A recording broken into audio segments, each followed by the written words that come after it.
Ranking Member Craig is on deck, and with that, the gentleman from Tennessee.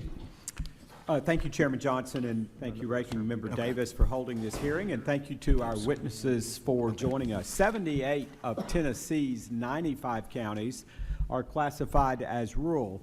These communities serve as our state's and nation's backbone, in my opinion, providing the everyday essentials America depends on. I am grateful that the current administration recognizes this. Last month, Secretary Rollins announced nearly $89 million in rural development investments across Tennessee alone, including 2 projects that are in my district, the 6th District of Tennessee. We must continue promoting rural prosperity through investments in broadband access, business and jobs, rural hospitals, and critical utilities.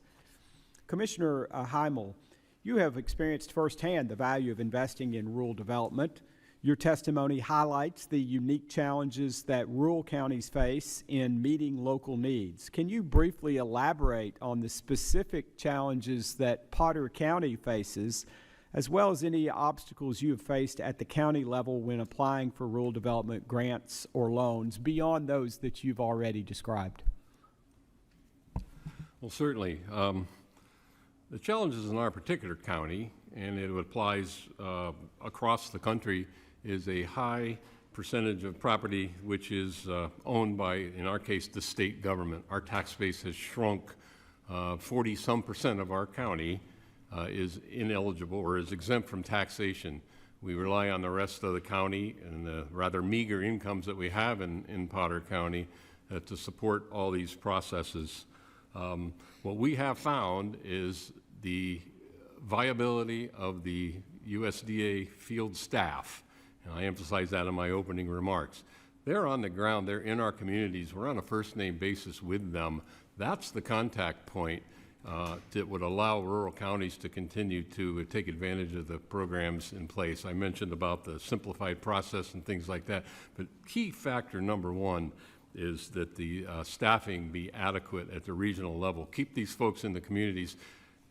That service has existed for decades. It's actually just part of our way of life in Potter and many, many rural counties. So the number 1 priority I would ask for is that the field staff be protected at least at its current level and maybe even build upon. It's that important to all of rural America.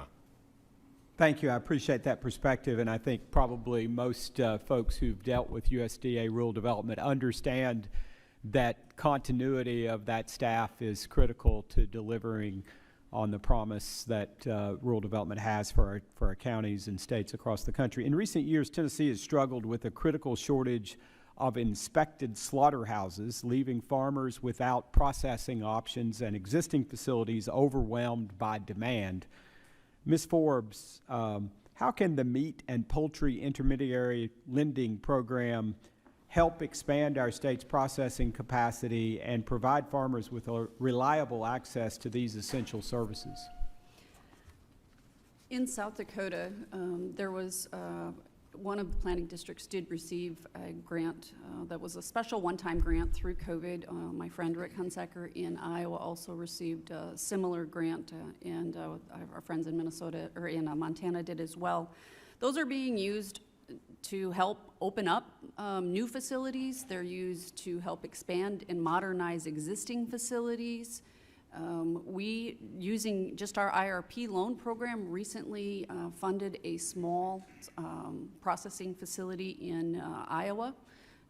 And so as you look at those funds and trying to have some stability during COVID, those were one of the things that we noticed as a food stability was a really big issue. And so having the ability to operate those facilities and make sure that that is done in a meaningful manner gives not only stability to the consumer, but also stability to the producers that are looking for somewhere to take their livestock.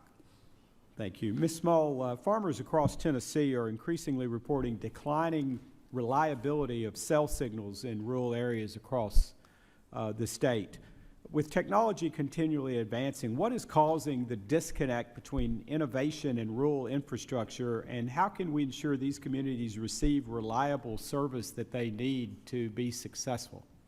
Yeah, cell service is one of the most challenging issues to address as a federal government. When I was a representative, I certainly saw that people cared about high-speed internet. They cared about cell phone service even more. One of the things that we've been able to do through rural development is investing in the fiber connectivity that allows cell phone towers to be constructed. And I visited a town in Iowa that had that exact story, where there was a Reconnect grant that put fiber into the community, and then a private company came in and put a cell phone tower attached to that. Thank you. I yield back.